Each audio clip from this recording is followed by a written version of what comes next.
భగవంతుణ్ణి ప్రేమిస్తామా, భయపడతామా, పూజ చేస్తామా, భయంతో కలిగిన పూజ చేస్తామా, ప్రేమతో కలిగిన పూజ చేస్తామా?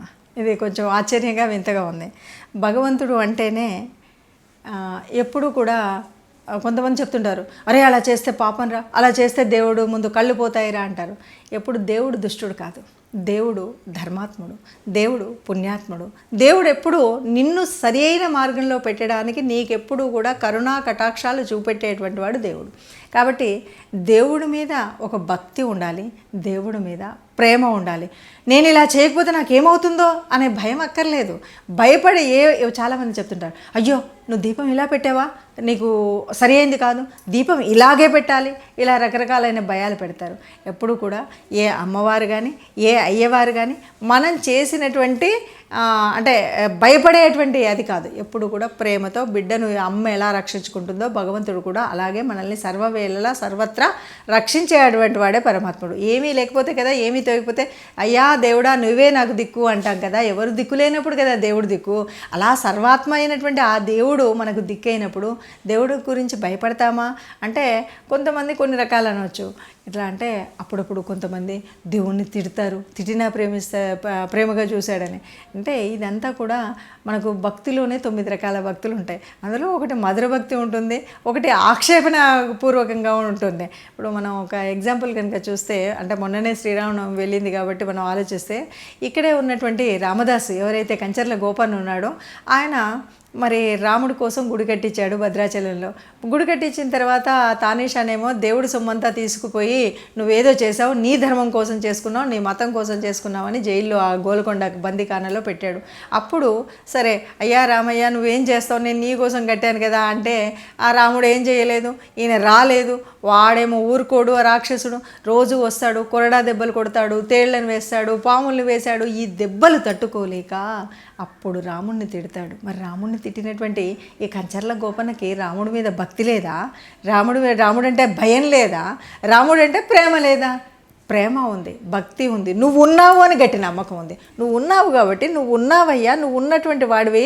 అందుకే ఆయన ఎన్ని కీర్తనలో ఏం రాశాడు, ఎవడబ్బ సొమ్మని కులికితివి సీతమ్మకు చేయించితి చింతాకు పథకం అంటాడు. ఇవన్నీ చేయించిన ఎవడి సొమ్మని నువ్వు తిన్నావు అని గట్టిగా, అంటే అక్కడ దేవుడున్నాడు అనే గట్టి నమ్మకం ఉంది. అందుకే తెల్లవారికల్లా రామోజీ లక్ష్మణోజీ అనే 2 పేరుతోటి వచ్చేసి తానేష కనబడేసి కల్లో కనబడేసి రామమాడగలు ఇచ్చేసి వెళ్ళిపోయారు.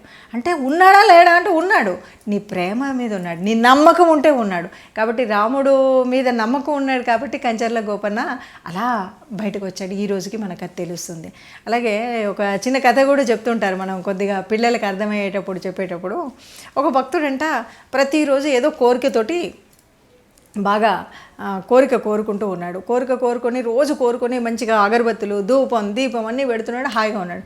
ఓ రోజు కోపం వచ్చింది, నేను రోజు ధూపం అన్నీ పెడుతుంటే మంచిగా నువ్వేమో నేను అడిగిన కోరిక తీర్చట్లేదా అని అనుకొని ఓ రోజు ఏం చేశాడంటే గబగబా ఏదైతే చిత్రపటం దేవుడి చిత్రపటం ఉందో ఆ చిత్రపటానికి ఈయన రోజు చేసే పనిలాగా దీపం అయితే వెలిగించాడు, ధూపం వెలిగించాడు. మళ్ళీ కోపం వచ్చింది, అసలు నేను ఈ వెలిగించినటువంటి ధూపం నువ్వు స్వీకరించకూడదని ఆ ఫోటో ముక్కుకి ఒక గుడ్డ కట్టేసాడంట. గుడ్డ కట్టేసిన తర్వాత కోరిక తీరిపోయిందంట. ఇప్పుడు ఆశ్చర్యం వేసింది, అరే నేను నిన్న మొన్న ఇంత రోజు అడిగితే నువ్వేమో కోరిక తీర్చలేదు, ఈరోజు ఎట్లా తీర్చినావు అని మళ్ళీ డౌట్ వచ్చి ఆ దేవుడిని అడిగితే ఆ దేవుడు అన్నాడట. అంటే ఏం చెప్పాడంటే, నిన్న మొన్న నువ్వేదో ఒక మెకానికల్గా పూజ చేస్తూ పోయావు, ఈరోజు నువ్వు నన్ను నమ్మావు కాబట్టి నేను ఉన్నాను కాబట్టి నీ గాలి ఆ సుగంధభరితమైన గాలి పీల్చకూడదని నువ్వు కట్టావు. అంటే నన్ను నమ్మావు కాబట్టి నేను నా శక్తిని చూపెట్టాడు అన్నాడంట. అంటే దేవుడు అంటే భయం ఉండాలా, భక్తి ఉండాలా, ప్రేమ ఉండాలంటే భక్తితో కూడిన అంటే అదొక శక్తి. ఆ శక్తి ఉంది అనే నమ్మకం ఉండాలి, భక్తితో కూడిన నమ్మకం ఉండాలి. భయం అనేది అక్కరలేదు. అయితే భయమే ఉండకుండా పోతే దేవుడే కదా అని దేవుడి గుళ్ళో మనం ఇష్టం వచ్చినట్టు చెప్పులు వేసుకెళ్ళడమో లేకపోతే ఇష్టం వచ్చినటువంటి నడవడికి ఉండడమో అనేటువంటిది ఉంటుంది కదా.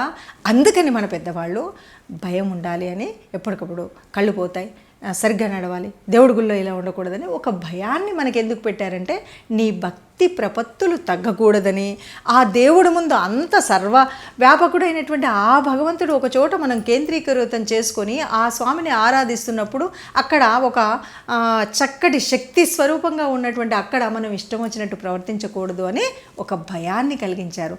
అంతలోపల దేవుడంటే భయపెట్టమని కాదు, దేవుడిని ప్రేమతో భక్తితో మన శక్తి కొలది పూజించాలి అని చెప్పారు మన పెద్దలు. అలాగే సంస్కృతి అదే చెప్తుంది.